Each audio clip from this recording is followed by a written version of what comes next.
Ugniau, gal gali papasakoti, kas atsitiko, komanda pasikeitė visiškai neatpažįstama? Nežinau, emocijos per viršų neteina ir matome, kad turim auksinius berniukus, auksinius trenerius ir nežinau, kuri komanda galėtų atsitiesti po tokio pralaimėjimo 0-8 ir iškovoti istorinę pergalę pirmą per visą istoriją prieš Ukrainą 2-1.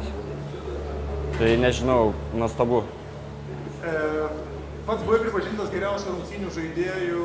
Kaip manai, kas labiausiai lėmė ir komandos pergalį, ir tavo sėkmę?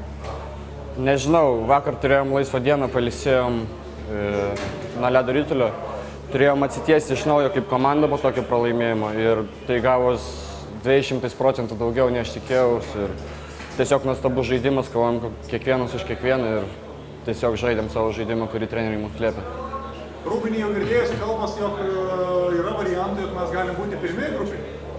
Nu, reikia neskubėti taip į priekį, turim kroatus priekį ir tiesiog žaisim taip kaip šiandien, stengsimės viską daryti kaip šiandien ir kovosim dar pergalės ir žiūrėsim, kaip ten bus. Žaidėjai šiandien su daug partnerių, nes teko ir su savo penketuku, ir su kitais pasilikti. Taip. Tai sekėsi geriausiai.